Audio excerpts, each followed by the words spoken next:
Muy bien, Arie Oxenberg, el doctor Oxenberg, es un placer tenerlo con nosotros en una entrevista más de nuestra serie. El doctor Arie Oxenberg inició sus estudios profesionales en la Facultad de Ciencias de la Universidad de Chile y concluyó su licenciatura en Biología en la Universidad Ben Gurión en Beersheba, Israel.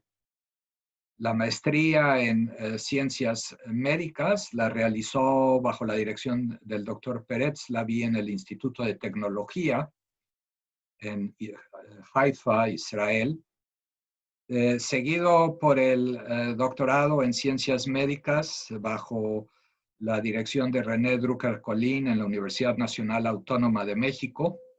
De hecho, desde ese entonces, Arie y yo nos conocemos y es muy grato personalmente tenerte, Arie. Y después también coincidimos en el laboratorio del doctor Howard Rothwark, donde el doctor Oxenberg hizo una estancia postdoctoral, donde combinó su trayectoria de estudios básicos con una exposición a la clínica de medicina del sueño, que lo atrapó, y de ahí hasta su reciente retiro se ha dedicado a la medicina clínica del sueño. Encabezó la unidad de trastornos del sueño en el Centro de Rehabilitación del Hospital Lowenstein en Ra'anana, Israel, desde 1987 hasta febrero de 2020. Arie, bienvenido y muchas gracias por prestarte a pues platicar con nosotros y aportar tu perspectiva en este tema de la apnea posicional. Y quisiera empezar por preguntarte, tú has hablado de diferentes fenotipos con especial hincapié en el fenotipo de la apnea posicional. ¿Cuál es la relevancia de este tipo de apnea asociado con la posición supina en la práctica médica? Bueno, León, primero agradecer. Para mí también es un placer estar aquí y hablar de este tema, que es un tema que yo he estado trabajando ya muchos años en Israel, en el laboratorio, en la clínica donde yo estuve dirigiendo. Y bueno, todo esto empezó realmente de una observación clínica, claramente, ¿sí? De repente te das cuenta tú que la gran parte de los pacientes con apneas obstructivas tienen más y peores apneas cada vez que duermen en la posición supina. Y bueno, es una observación que yo creo que todo clínico que trabaja en problemas de sueño, problemas respiratorios de sueño, lo ha observado. Y bueno, entonces me puse a indagar a ver qué es lo que se sabía al respecto, y no se sabía mucho. Y me encontré con una publicación de Rosalind Cartwright del año 84, publicada en Sleep, ¿sí? Que ella publica justamente un artículo con unos poquitos pacientes y habla justamente de lo importante que es la posición supina para agravar la problemática de sueño respiratorio en estos pacientes. Y bueno, y de ahí para adelante yo empecé a indagar más en el asunto y nosotros publicamos un estudio bastante bonito, creo yo, en Chess el año 97 con 574 pacientes y los dividimos en pacientes posicionales y no posicionales. Y quisimos ver cuál es la diferencia de estos pacientes.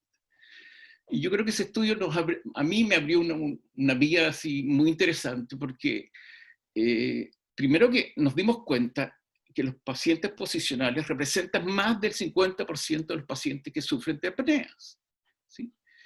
Y eso para mí fue un choque, porque no pensaba que era tan frecuente, ¿no? Pero al ser tan frecuente también eso implica que tiene implicancias clínicas, ¿sí? Hay que hacer algo con estos pacientes. Y bueno, y entonces caracterizamos cuál es el fenotipo de estos pacientes. Bueno, y resulta que estos pacientes primero, son más jóvenes, un poquito más jóvenes, 2 años en nuestro muestreo, ¿sí?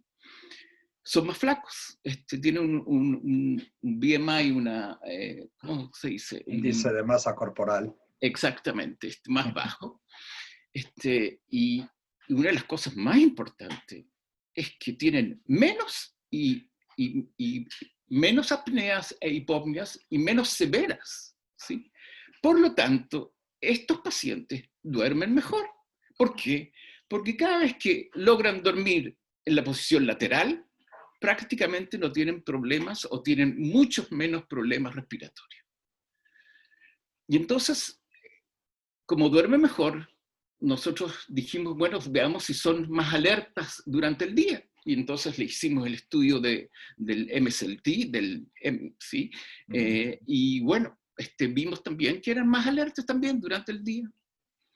Y eso fue muy bonito. Y tenemos un grupo de pacientes, un fenotipo muy claro de pacientes, que la posición del cuerpo representa un factor muy importante en la severidad de la patología.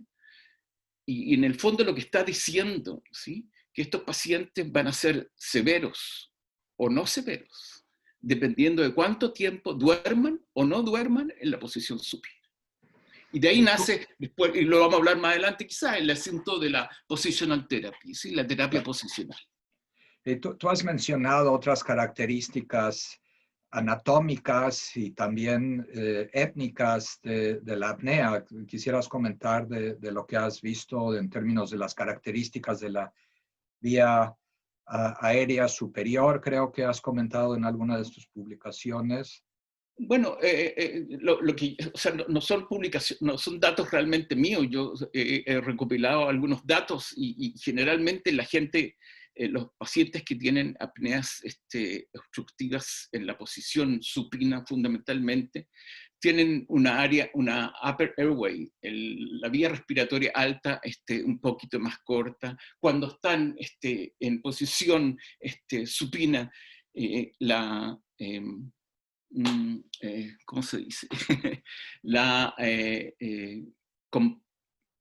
la posibilidad de poder respirar se hace más complicado porque primero hay una disminución del volumen Pulmonar. de respiración, ¿sí?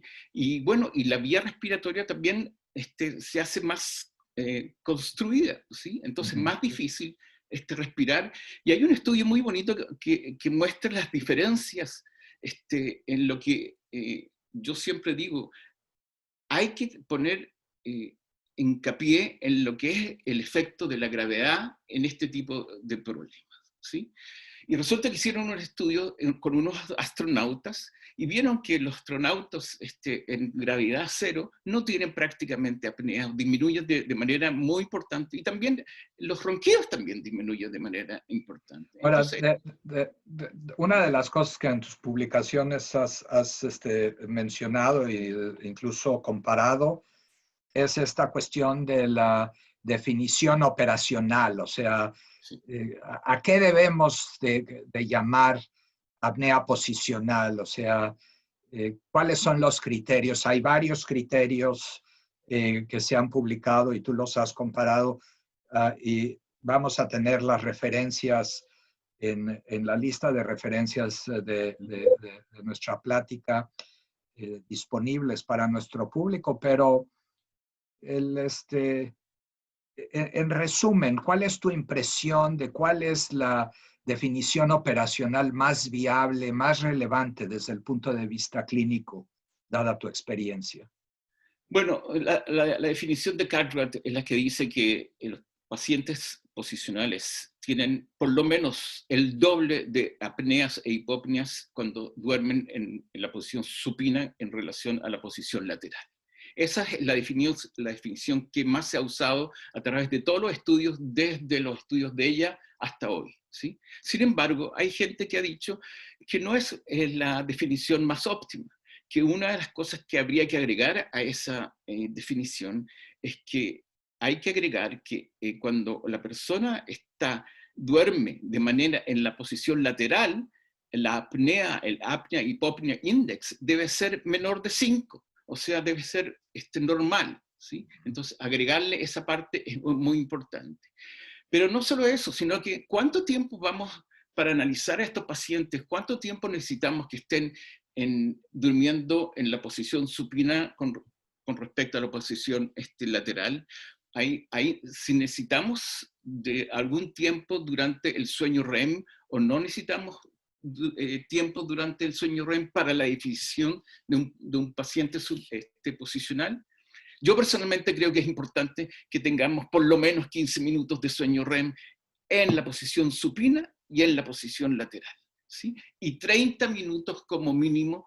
El ideal sería 1 hora en cada en la posición supina y lateral, pero nos vamos a quedar con muy pocos pacientes que cumplen con con esa definición. Entonces, por lo menos 30 minutos dormir en la posición supina y 30 minutos en la posición lateral. Una de las cosas que llaman la atención y que técnicamente es un poco un desafío, ¿cuál es en este contexto de la definición de la posición del individuo al dormir, qué tan relevante es la posición de la cabeza? Y porque la mayor parte de la documentación de la posición es del torso, ¿no? Exactamente. Pero pueden tener la posición de la cabeza en un sinnúmero de posiciones, que como decías bien tú, el efecto de la gravedad es diferente. Exactamente. Y se han hecho varios estudios al respecto, León, y tienes toda la razón. La posición de la cabeza es muy importante. O sea, es tan importante que durmiendo con el tronco en la posición supina, pero llevando la cabeza hacia la izquierda o hacia la derecha, ya mejoras la situación de manera importante. Pero la vas a mejorar de la mejor manera cuando el torso y la cabeza adopten la posición lateral. No solo eso, y es importante quizás en estos momentos mencionar que nosotros hablamos de la posición del cuerpo, pero hay otro tipo de posición que es levantando la cabeza, ¿sí? Y levantando la cabeza de la cama, con unos 15 centímetros, no más, ¿sí? Que son algo así como 7.5 grados, ¿sí? Es suficiente para mejorar el problema de las apneas de manera bastante importante. Y lo bueno de ese levantamiento de la cabeza es que la gente no lo siente como preocupante. O sea, lo pueden adoptar y por periodos bastante largos, porque este es un mecanismo que se ha usado mucho en justamente los pacientes que sufren de reflujo gastrointestinal. Claro. ¿Sí? Y entonces esa misma elevación de la cama ayuda a mejorar también las apneas del sueño. Y quiero decir aún más, si tú le preguntas a un paciente con COPD, que también sufre con apneas de sueño, el paciente, lo que nosotros llamamos el paciente... el overlap. Overlap syndrome, exactamente. Sí. Esos pacientes, tú les preguntas, ¿cuál es la posición mejor para ustedes para dormir? Doctor, yo duermo sentado. Para mí esta es la mejor posición, si no siento que me ahogo. ¿Sí? Y el problema, evidentemente, ya saben, las personas que duermen sentados tienen problema que el flujo sanguíneo venoso no retrocede como debiera y por lo tanto se produce edema en las piernas y eso lo conoces tú mejor que yo incluso seguramente, ¿sí? Pero es un tema que es importante tenerlo en cuenta, ¿no? O sea, estas personas que duerman bien sentadas o en una posición de 60 grados, pero con las piernas para arriba, para que no se produzca estos edemas en las piernas, ¿sí? Entonces, desde el punto de vista diagnóstico, ¿consideras que si se dan los criterios que mencionabas, 1 noche es suficiente para establecer este diagnóstico? No, 1 noche no es suficiente y la mayoría de los estudios están basados en 1 noche, que eso es lo más triste de todo el asunto, ¿sí? El ideal sería tener 2 o 3 noches para poder ver realmente cuán claro es el efecto. Pero es difícil hacer estudios de ver cómo, pero los estudios que han mostrado hay una variación. No una variación terrible, pero sí la hay. sobre todo en personas que tienen el first night effect, el efecto de la primera noche. Y yo creo que hay que tomar en cuenta que hay variedades dependiendo de tantos factores. Si nosotros somos consecuencia de factores multifactorial, claramente, ¿no? Y entonces, una noche claramente no es suficiente, pero eso es lo que tenemos. Y es una buena aproximación, eso es lo que diría yo. Mencionabas esta importante intervención de elevar la cabecera de la cama, pero hay muy pocos estudios al respecto. Me recuerdo ahora que lo platicas, un estudio, creo, español hace unos años, en el que de hecho documentaron una disminución bastante leve en el índice respiratorio, Sí.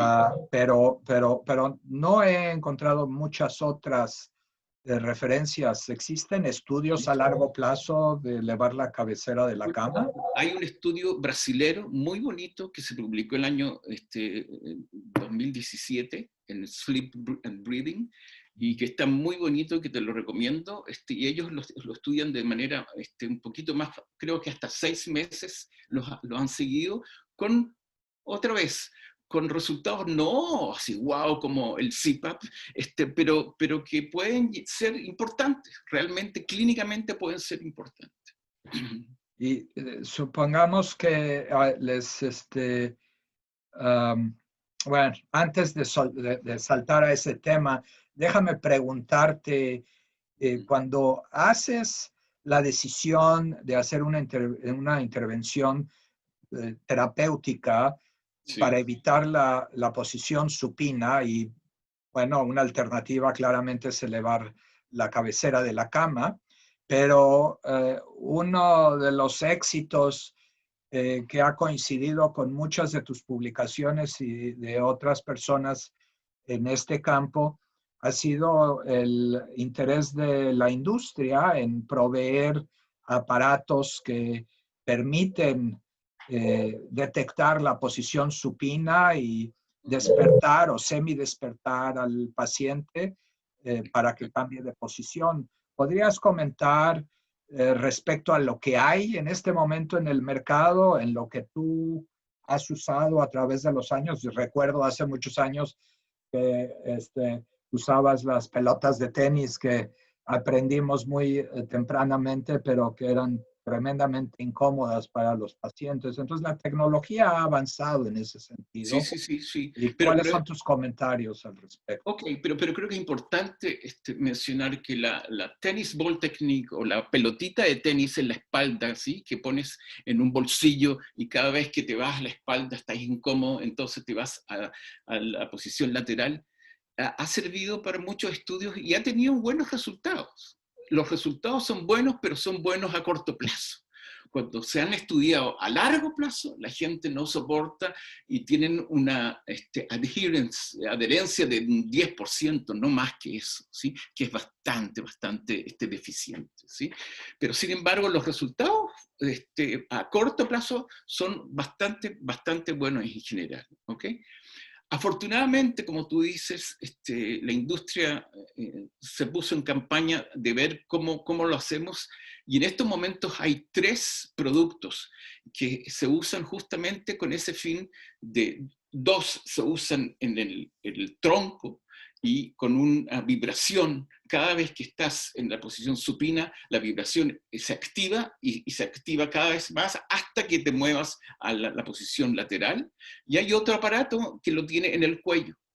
Estos son los tres aparatos que en estos momentos están funcionando, y lo bonito de esto que acumulan datos durante todo este proceso de acostumbramiento a este tipo de tratamiento. Y entonces tú puedes ir viendo cómo vas mejorando, cómo el tiempo que dormiste en la posición supina disminuye a través del uso, ¿sí? Y cómo están tus apneas, cómo están tus hipopneas. Y eso es muy importante porque se pueden hacer estudios, o sea, y entender más qué pasa en una población de pacientes, ¿sí? Y a través de los años, obviamente, has tenido la experiencia de implementar el tratamiento y de seguir a los pacientes. y de esa, yo creo, me atrevería yo a decir que quizás eres de los que más han usado la terapia posicional. ¿Cómo introduces el concepto de la terapia posicional? Los pacientes hoy día todos vienen diciendo o quiero un CPAP o claramente no quiero un CPAP. Los dentistas están motivados a ofrecer las férulas dentales. Los cirujanos ahora tienen el estimulador para ofrecer como una terapia reconocida en la apnea. ¿Cómo le presentas al paciente esta cuestión de la terapia posicional y cómo les das seguimiento a estos pacientes? Ok, esa es una muy buena pregunta, León, y te agradezco. Primero, ¿cómo les presento? O sea, si yo encuentro un paciente posicional, para mí y para el paciente creo que la mejor manera es mostrarle cómo la posición, cómo es la frecuencia de problemas respiratorios dependiendo de la posición del cuerpo. Y le muestro, mire usted, aquí usted está durmiendo en posición supina, mire la cantidad de apnea y de los ronquidos también le muestro una gráfica que es muy fácil de entender y el tipo... La persona dice, wow, impresionante. Bueno, usted es un paciente posicional claramente. Y para usted tenemos varias alternativas. Una alternativa es usar el CPAP, que yo creo que si a usted le gusta el CPAP, creo que es una muy buena solución y te doy toda mi bendición para que lo uses de la mejor manera, ¿sí? Pero si no, si llegas a tener problemas, y nosotros sabemos cuánta gente tiene problemas con el CPAP, existe la posibilidad de tener un aparato que te evite dormir en la posición supina. Y bueno, y le muestro las alternativas, le digo que existen en el mercado algunas alternativas que se pueden comprar. Nosotros usamos en nuestro laboratorio una terapia muy sencilla con una pelota de tenis y le muestro, yo las regalo a mis pacientes, ¿sí? O sea, yo pedí en el hospital que me cosieran un cinturón con un bolsillo atrás y yo tengo ahí mis cinturones y se las regalo a los pacientes. Le digo, tú te tienes que conseguir la pelota de tenis. Este es un problema tuyo, ¿sí? Y entonces el seguimiento no es el seguimiento que yo quisiera hacer, porque el ideal sería hacerlo noche tras noche y ver realmente cuánto lo usan y ver cómo se despiertan y qué pasa con el estado de alerta durante el día, etcétera, etcétera, etcétera. Solamente es una cosa clínica que cada vez que nos juntamos le pregunto cómo te fue y ahí recibo el reporte de los pacientes, si lo usó, cuánto lo usó.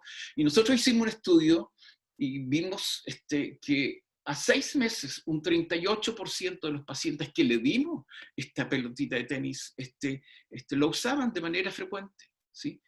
Pero como te digo, otro estudio lo estudió a 13 meses, creo, y ahí vieron que solamente lo usaban un 10%. Entonces, al long term, y yo quiero decir una cosa que es a mi modo muy importante. Todos este tipo de tratamientos caen por una cosa básica, son incómodos. Si un tratamiento no es lo suficiente cómodo, esos tratamientos de alguna manera van a caer. Así cae el CPAP, así cae también el positional therapy, y yo creo que cae todo tipo de tratamiento. Tiene que ser cómodo, porque si no la gente se cansa de usarlos, claramente. ¿Hay alguna situación o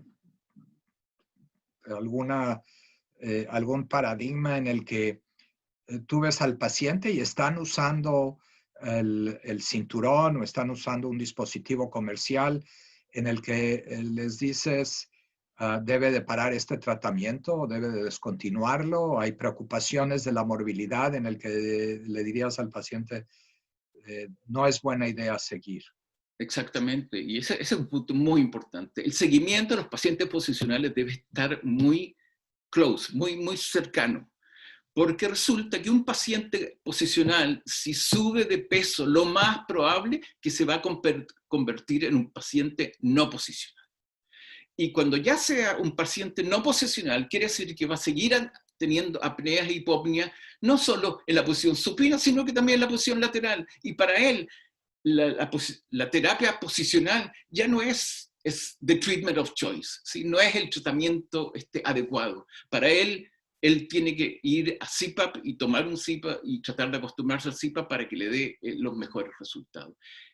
El peso en estos pacientes es muy, muy crítico. Y nosotros justamente hicimos un estudio de a ver si estos pacientes posicionales siguen siendo posicionales con el tiempo o se cambian a ser no posicionales con el tiempo. Y en el estudio que hicimos hace poco, vimos que un 30% se cambia de posicional a no posicional. ¿Ok? Y esto generalmente debido a la subida de peso, que es un factor crítico en este cambio de posicional a no posicional. Muy bien, Ari, es un gusto platicar contigo y convencer a la gente que este aspecto es relativamente sencillo, pero es elemental, no sencillo, pero un aspecto muy elemental, pero muy importante. Sí, Una pregunta final aquí. sí. ¿Qué tanto encuentras la preferencia de la posición para dormir del paciente como un impedimento para poder implementar la terapia posicional? Dicho de otra manera, si el paciente prefiere dormir de espalda, Sí. ¿qué tan difícil es condicionarlo con las estrategias que estamos hablando para que cambie esa preferencia? Hay pacientes, como tú los mencionas, León, que dicen, doctor, a mí no me cambie, yo duermo en la espalda y esa es mi posición preferida, así que yo no soy candidato para este tipo de terapia. Pero cuando tú le muestras y le dices, oiga, pero en esta posición usted hace 200 o 300 apneas durante la noche y mejor que evite tomar esa posición, en algunos casos tenemos éxito, a veces no tenemos éxito. Fíjate que otra cosa que es importante, los pacientes que sufren de manera más severa, ¿sí? Ellos adoptan la posición lateral de manera espontánea. Ellos realmente hacen positional therapy de manera espontánea sin que le digan nada, ¿sí? Porque se dan cuenta que durmiendo al lado izquierdo o al lado derecho duermen mucho mejor que boca arriba. Eso es todo. Muy bien, Ari. Muchísimas gracias y suerte, éxito con tus nuevas aventuras. Gracias a ti, León. Fue un placer hablar de este tema que, como ves, es un tema que me toca durante muchos años y ojalá en algún momento se use más y más porque es sencillo, es barato y puede llegar a mucha gente, que es lo que nosotros queremos. De acuerdo. Muchas Chao. gracias.